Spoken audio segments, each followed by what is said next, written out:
Hello and good day, adventurers. Today I'm going to be talking about the races of Sirithel, specifically the races that are in the world of Sirithel, the percentages that they are based on each kingdom, like how much of each kingdom is each different race, as well as new classifications that my races go by. So, for an example, the elves in my world, when someone first wants to talk about an elf or is referencing an elf, like they're trying to describe that a character is an elf, they will first refer to them as a fey folk. They will say that it was a fey folk, or a fey folk was here, or it was a fey folk that robbed me. It's then that you gotta ask a little bit more detailed. There's a tall fey folk, a short fey folk, what color was their skin, stuff like that. Because the Fey folk's going to encompass a lot of other different races that all fall under, well, Fey folk, or Fey-like races. So, without further ado, I think we should dive right into it. It's going to be a short video, so don't expect too much. This is just a simple video explaining the races of Sirithel and the different classifications of the races of Sirithel and so on and so forth. So, let's go ahead, let's bring up the document. Let's make big me disappear and little me reappear. Alright, so here we go. We have the races of Sirithel. In Olaf Lund, there it is 35% halfling, 20% human, 18% cyclops, 10% dwarves, 7% fire giants, 5% Girtabulus, 3% Strix, and 2% other. So in Olaf Lund, as you can see, it's majority of halfling and humans running the country. In fact, I believe Olaf Lund has a human king and prince currently in my world, that's how I put it. Going over the actual in-depth government style and the ruling caste and stuff like that will probably be a different video. But yeah, it's majority halfling, majority humans. I did this for a reason. When I was first making this world, I wanted to make halflings much more prominent because I had a player that I adored, and he just loved halfling characters, and he thought halfling characters didn't get the attention they deserved, and he always played these extravagant and extremely unique halfling characters, such as halfling fighters. Like, he would play halfling brave little halfling brawlers and stuff like that. It was just a lot of fun, and he really wanted halfling characters to be more important characters in a world. And so I decided to build a world where halflings were more important characters. They were the more majority characters, and there would be the main forces that you would run into and stuff like that. And so Olaf Lund is only one, as you can see, of several kingdoms on this list that is majority halfling. Next is Nozirian. Nozirian is 96% halflings, 2% humans, 1% Darrow, and 1% other races. They are majority halfling because they are a very xenophobic race. They are kingdom, I should say. They are a very xenophobic kingdom, in which they don't see a lot of use, merit, or trust in any race that is not a halfling. The reason why there is a 2% of humans is because they do end up, Nozirian is known for slavery, and so they have a lot of human slaves making up a good chunk of their society. And then Darrow and other races, the other races being other slaves, and then Darrow are specifically another version of their species, so to speak. Darrow are, I think Darrow are Earthlings is what they're called in my world. But yeah, moving on.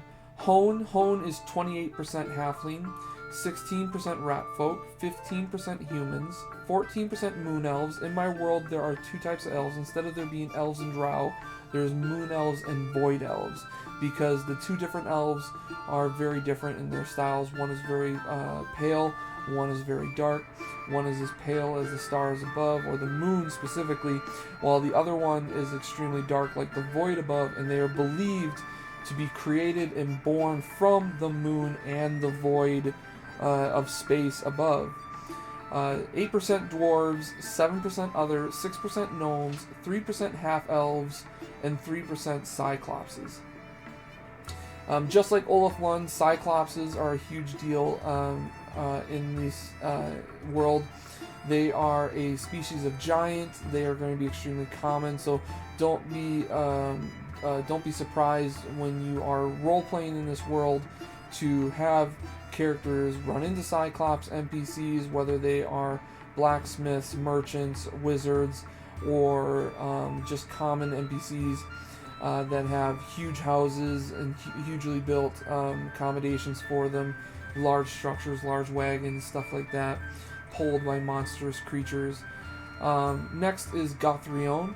Gothrion is 22% Void Elves, 13% Boggard, 16% Strix, 15% Goblins, 14% Centaurs, 8% Bugbears, 7% Lizard Folk, and 4% Other. So Gothrion is very well known for having more monstrous species living in its realm.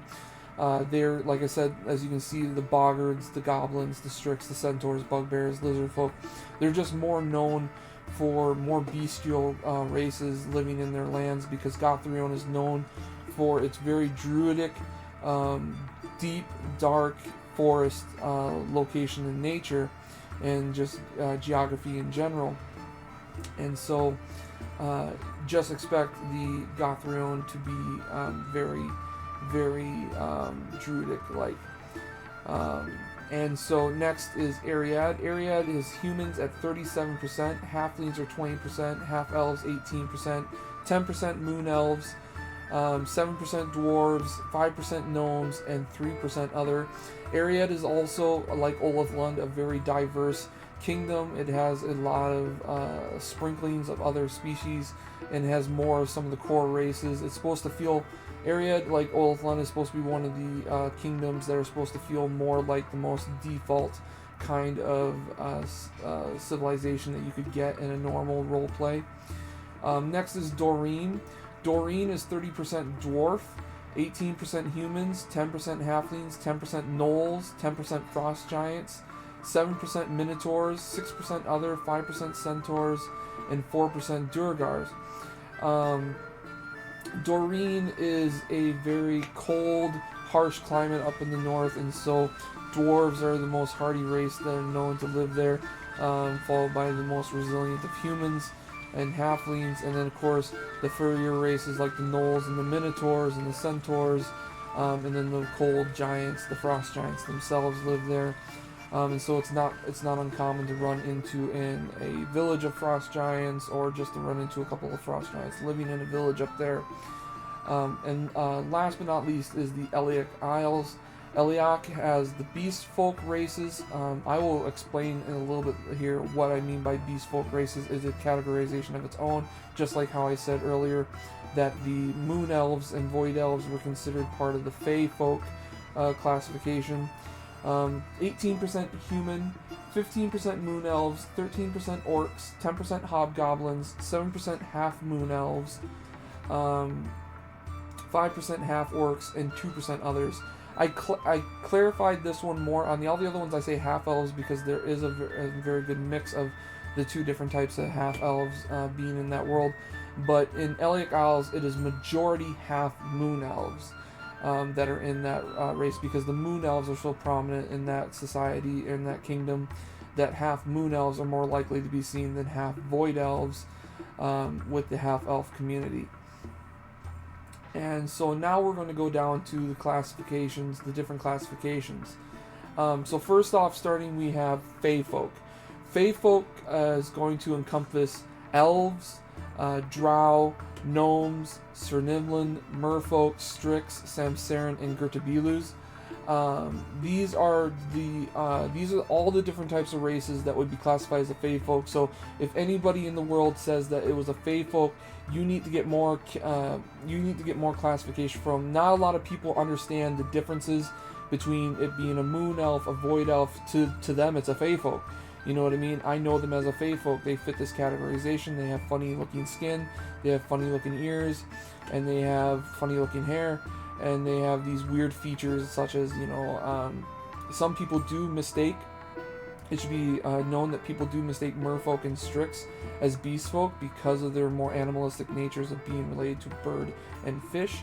But for the most part, people understand the classifications and understands what these characters look like to be considered Fey folk. And at first description, when you're talking to an NPC in my world, when you're asking about what they look like, they'll say it looked like a Fey folk, and it's up to you to coerce more detail out of them, whether or not they were tall, were they short, did they have fins, did they have wings, you know what I mean, stuff like that. Was their hair different, this color, was their skin that color, and I feel that this makes for more interesting gameplay, more interesting role play with individuals trying to talk, trying to get information and details, and doesn't make it too perfect of description. I like there to be a little bit of confusion, a little bit of misunderstandings in certain scenarios, because it makes for more interesting roleplay, more interesting interactions. Next, you have man. Man is not just humans. Man is a type of species that was created by one of the gods, specifically, and she created the man specifically to interact and intermingle with all the other species that were created by the other gods. And so man encompasses humans, half-elves, half-orcs, Azamars, fetchlings, ifrits, oreeds, sylphs, tieflings, unadines, changelings, gilman, nagaji, sulis, and vishkanyas. These are extremely humanoid in all intents and purposes, but they are all human half-breeds in some way. Nagaji being half human, half snake. The Vishkanyas also kind of being half human, half snake in a way. Changelings being half human, half fey folk in a way, just like the half elves. Or reeds, sylphs, ifrits, these being half elementals, half humans. Tieflings and Azamars being half demons, half angels, half humans.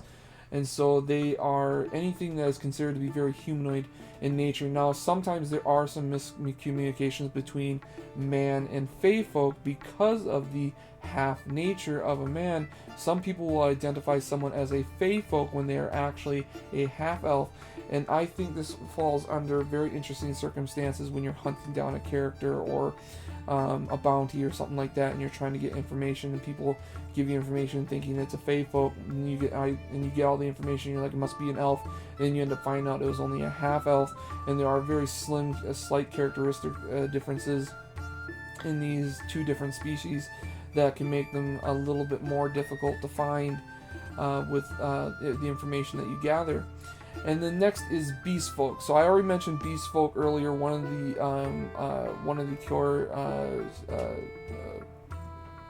the core empires ran mostly on beast folk, and I believe that was Eliak. And so it was beast folk are any animalistic nature, animalistic featured race other than the merfolk and the strix. So such as cat folks, kobolds, rat folks, tengus, griplies, kitsunes, veneris, boggards, centaurs, lizard folk, gnolls, sahagins, serpent folk, charaka, and minotaurs. So as you'll notice that yes, the strix and the merfolk could easily be misinterpreted as being beast folk.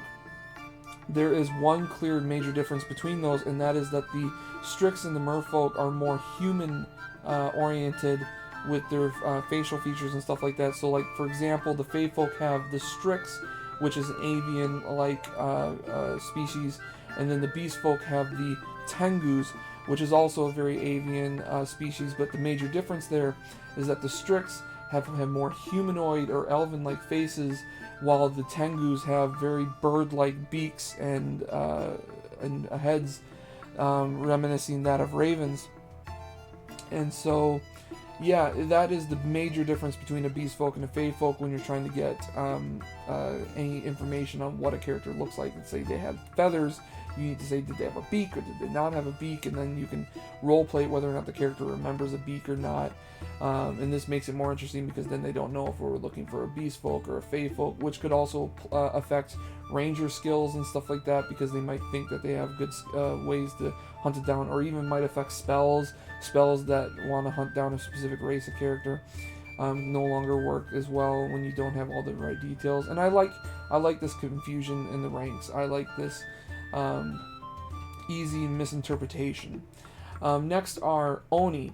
Oni are considered earth demons in my world, and they're considered demons that come from the earth, the ground beneath them.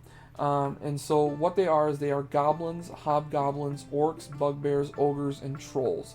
So these very monstrous, very crude green creatures for the most part are considered to be earth demons.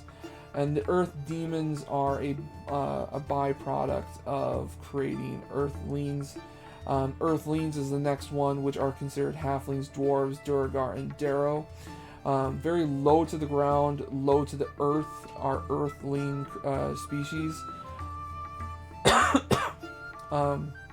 So, yeah, these are the earthlings and the Oni, the earth demons. And then last but not least, we have the giants, which are frost giants, fire giants, and cyclopses. Now, I'm not saying that I don't have more giants in my world, that like storm giants and river giants don't exist in my world.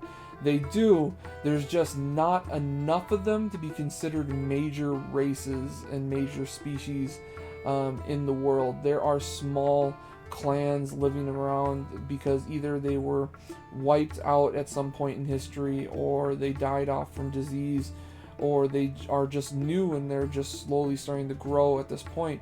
There's just not a lot of giants to be considered major species, and so the frost giants, the fire giants, and the cyclopses, there is an abundance of them, so much so that they are huge percentiles in the kingdoms of large percentages of their taken up by that race specifically. Now, I don't recommend it because I recommend that every game make sure that your players are well balanced. But if your GM thinks he can handle it, he can let you play, or if you are the GM, you can let them play frost giants, fire giants, cyclopses, ogres, trolls, minotaurs, centaurs. You can let them play those races. And I heavily recommend that you do your best to make it balanced with characters that choose not to play those races. You could do a game where everyone's one of those races, and so it's a little bit more balanced out, and you have less work to do to make all the different races balance with each other, because a lot of these are stronger than others and have more stats and more abilities and bonuses than others. But if you're going to do this, I highly recommend you make sure it's as balanced as possible. You're taking into consideration to all your players, and you're not going to completely have one of your players or a couple of your players outshine the rest of the party. So don't let your players play these other races. Just have them be in the world. They're a major part of the world, and they're a major part of the storytelling. They're very unique. Don't let your players play them unless you think you can balance them out properly. Alright? So yeah, that is the races of Sirithel. I hope you guys enjoyed it. I hope you guys look forward to the religions of Sirithel, where I talk about the gods that created some of these categories, which will be coming out soon. Otherwise, I hope you guys enjoyed. Or did I release that already? I might have released that already. I do apologize. These videos are a bit jumbled up. So if I already released the video on the religions of Sirithel, I hope that this now makes more sense to you when I mentioned beast folk and stuff like that in that video. If not, if I haven't released that video, look forward to it. Otherwise, I hope you guys enjoyed. I hope you guys enjoyed the video. I hope you guys enjoyed the content. I hope you guys are looking forward to the more coming out. And I hope you guys have a safe adventure.